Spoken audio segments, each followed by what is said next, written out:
You know that feeling when something's off about someone, but you can't quite put your finger on it? That subtle unease in your gut when you're talking to them, like you're in a conversation but somehow playing a game you didn't agree to. What if I told you that your instincts are right and there are specific psychological signs you can spot in less than 10 seconds that will reveal whether someone is trying to manipulate you? Stay with me, because by the end of this, you'll have a superpower that most people spend years developing, and it might just save you from toxic relationships, bad business deals, and a whole lot of unnecessary pain. Let me start with a story. A few years ago, I met someone at a networking event who seemed absolutely charming. Within the first minute of our conversation, they complimented my appearance, asked thoughtful questions about my work, and made me feel like the most interesting person in the room. I left that interaction feeling great. But then I noticed something strange. Every single person they spoke to that night got the exact same treatment. The same intensity of eye contact, the same lean-in body language, the same effusive compliments. It was like watching someone run the same program over and over again. That's when it clicked. I wasn't experiencing genuine connection. I was experiencing a performance. The truth is, manipulative people are everywhere. They're not always the obvious villains we see in movies. They're colleagues, friends, romantic partners, family members, even people we admire.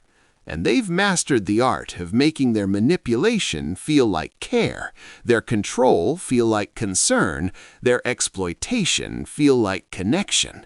So how do you spot them quickly? Let's break down the psychological tells that reveal manipulation in those crucial first moments. First, watch how they make you feel about yourself in their presence. This might seem counterintuitive because manipulators often make you feel amazing initially, but here's the key. They make you feel amazing about yourself in relation to them specifically. It's not that you're talented or interesting or attractive in general. It's that they see something in you that others don't. They have a special appreciation for you. This creates an immediate psychological bond where you become invested in maintaining their unique perception of you. Within seconds, they've made you want their approval, and you didn't even realize it happened. Pay attention to how quickly they create intimacy. Healthy relationships build trust gradually. Manipulators speed-run intimacy. They'll share something deeply personal within minutes of meeting you, not because they trust you, but because they're creating a false sense of closeness that obligates you to reciprocate. It's a psychological trick called forced teaming. By sharing a secret or vulnerability, they've created an unspoken pact. Now you feel special for being trusted, and you're more likely to trust them back without them actually earning it. This entire dance can happen in less than 10 seconds of conversation. Notice their questions. Manipulative people ask probing questions that seem interested but are actually information-gathering missions. They're not asking to understand you. They're asking to understand how to use you. Within a brief conversation, they'll identify your insecurities, your desires, your pressure points, and your resources. A genuine person asks questions and actually listens to your answers because they care about your experience. A manipulator asks questions and listens to your answers because they're building a psychological profile they can exploit later. Watch what happens when you disagree with them or set a boundary, even a tiny one. This is perhaps the fastest test. Say something like, "Actually, I see it differently," or "I'm not comfortable with that," and observe their reaction. A healthy person will respect your perspective or boundary, even if they disagree. A manipulator will do one of several things immediately. They'll look hurt or wounded to make you feel guilty. They'll laugh it off and subtly mock your position to make you feel stupid. They'll agree too quickly and then circle back to their original agenda as if your boundary was never stated, or they'll escalate suddenly to shock you back into compliance. Listen for the language of absolutes and extremes. Manipulators deal in black and white because nuance doesn't serve their agenda. Within seconds of conversation, you'll hear words like always, never, everyone, no one, obviously, clearly.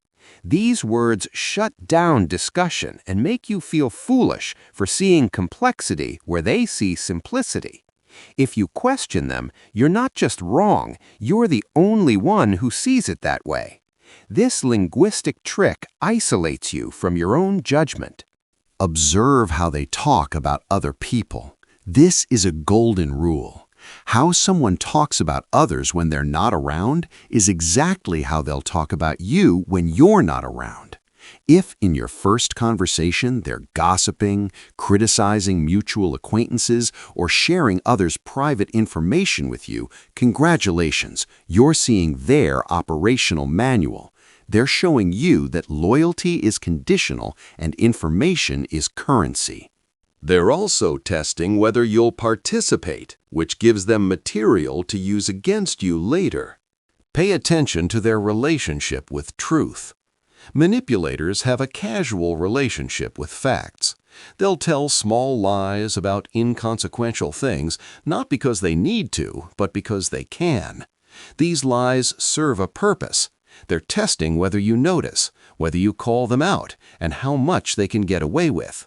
If you catch a small inconsistency in their story within the first few minutes and let it slide, they've learned that you're someone who values harmony over truth. You've just become an easier target.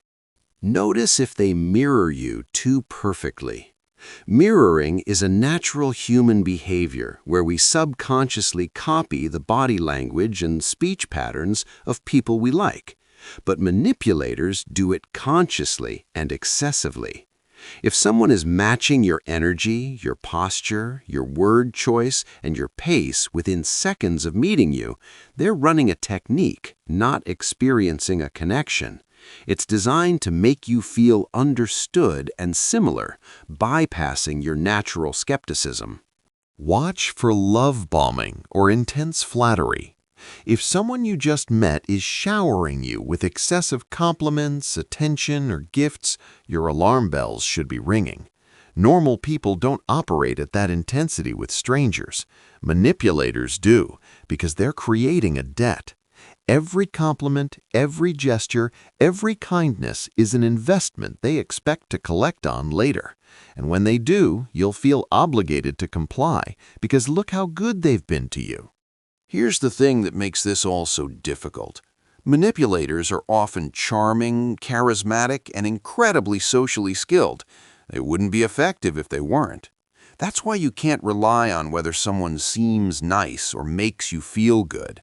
You have to look at the mechanics of how they're making you feel good and why.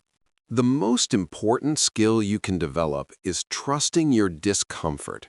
We've been socialized to ignore our gut instincts, especially when someone seems friendly or when we're afraid of being rude.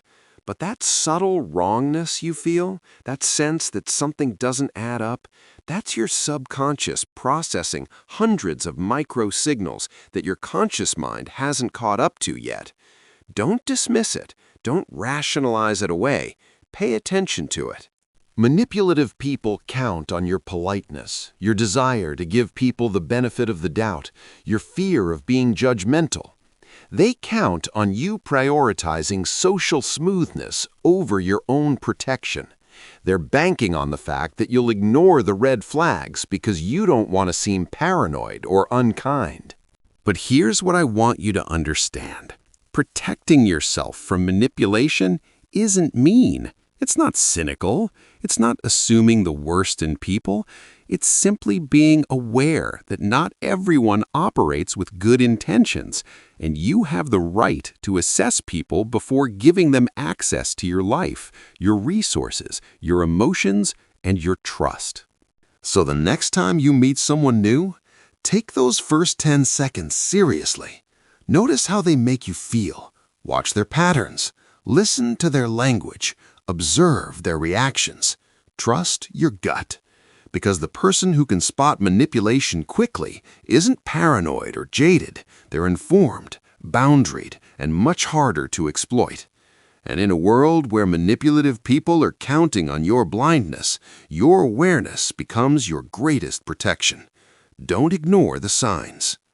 Don't make excuses for behavior that feels off. Your instincts are giving you information. The question is, are you willing to listen?